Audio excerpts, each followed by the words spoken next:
Hello, and good morning, good afternoon, and good evening to you. Wherever you are in this world, I wish you well. Welcome to another episode of the Sacred Raven podcast. Grab yourself a nice cup of tea and let's get cozy. A fairy ring, also known as a fairy circle, elf ring, or pixie ring, is a naturally occurring ring or an arc of mushrooms. They are found mainly in forested areas, but also appear in grasslands and, in many cases, people's backyards. Scientifically speaking, a fairy ring marks the edge of an underground mycelial network. It begins when a single successful fungal spore lands in a favorable spot and starts developing underground threads called hyphae.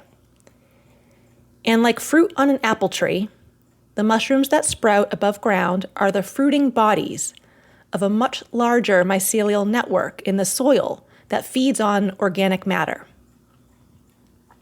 However, as the organic matter is depleted by hungry mushrooms, the mycelial network spreads outward in search of more nutrients. And when the conditions are just right, meaning there has been lots of rain and cooler weather, this creates the circle-like formation, which we know as fairy rings. Over 60 species of mushrooms can grow in ring formations. And the oldest known fairy ring is located in France, and it measures about 2,000 feet in diameter and is estimated to be 700 years old. The mysticism and folklore around fairy rings date much further back, though. According to the lore of the British Isles and Scandinavian regions, fairy rings were created by elves or fairies dancing beneath the full moon. When the merry dancers grew weary, they used the toadstools as seats to rest on or as tables for feasting. Because these rings were associated with magic, it was widely believed that entering or disturbing one could bring ill fortune. Some tales held that entering a fairy circle would allow you to see supernatural beings. However, darker legends claimed that fairies could also entice unsuspecting victims into the rings for dancing and merriment. But once inside, the pitiful visitors would be forced to dance until madness set in, or even death. In France, a fairy ring is also known as a witch's circle. And its lore says that fairy rings were created by witches at work and were guarded by toads that cursed anyone who entered one. In Germany, fairy rings are also known as witches' rings. And in traditional German lore, it marked the locations where witches did their dancing on Walpurgis Night, which is April 30th. In Austria, it was believed that fairy rings were created by a slumbering dragon who burned the earth with his fiery tail. And for the following 7 years, only toadstools could grow on the dragon-scorched earth. According to Dutch lore, fairy rings occurred where the devil churned his milk, and grazing cattle near one would turn milk sour. And throughout some indigenous tribes of North and South America, they held the belief that fairy rings were created by dancing bison. Well, I can assure you that there are no bison hiding in the state of Massachusetts.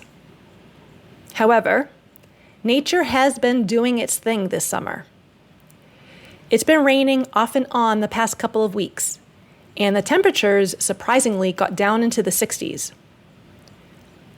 A few days ago, I went out into the backyard and stood next to a rather large fairy ring alongside the cedar tree. It wasn't complete. It did, in fact, look more like an arch. There was an area where there were no mushrooms. And I created a short video about it. If you would like to check out my TikTok or YouTube page, you can view it. It's in the shorts section. And I continued to stand outside of it and asked the members of the Fae if they would be willing to fill in the ring with more mushrooms so that maybe they would transport me to another timeline or let 300 years pass by if I stepped into it. And then that was that. I went back inside, not knowing what the weather was going to bring this week. And then the weather weathered. The Northeast got hit with torrential rain a couple of days ago. There was flooding in some areas, thankfully not ours. But it was just enough to grow a few more mushrooms. Just enough to fill in that circle just a bit more. Was there still an opening? Yes, but it was smaller. And I suppose I could have waited another day or so to step outside and into the ring, but I decided today, Wednesday, August 5th, 2026, was the day. I am someone who has no problem fucking around and finding out. I am naturally a curious person, and at 11:20 this morning, it got to the best of me. I took my phone and phone stand and went outside. Of course, I was going to film it. I had to follow up on it, and I had a few people comment on that previous video anyways. They wanted to know what would happen. I didn't think anything happened at first until I played back the recording. The video begins with me quickly explaining the fairy ring and what I was going to do. I then set it down on the stand and recorded myself walking into it through that opening. Right after sitting on the ground, my phone pinged with a notification. I did not hear it from where I was sitting. I was speaking loudly enough and asking the Fae to transport me. And then I closed it by wondering how long it would take. I find it quite interesting I received a high-pitched notification right after stepping into it. As if that could be confirmation it worked. I also find it quite interesting that my voice was higher pitched than normal. Like, a lot more. I'm not sure why. My throat wasn't feeling any different prior to stepping outside. I did speak to the cedar for a minute before standing next to the fairy ring. Maybe I breathed in some of its essence and it attached itself to my vocal cords. Or maybe, just maybe, it was the Fae's presence. I don't know. And many people, especially here in the US, believe the members of the Fae to be cute, little winged creatures resembling the likeness of Tinkerbell. But that is actually quite far from the truth. The truth is that the majority of the Fae are human-sized, and many look more like something out of a bad dream than a fairy tale. And technically, they aren't really to be messed with. Yes, they can be nice to those who are nice to them, but they can hold trickster energy and come with a set of rules.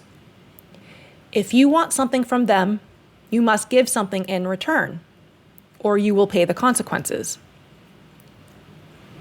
Now that I think about it, that didn't cross my mind before or during my being in it.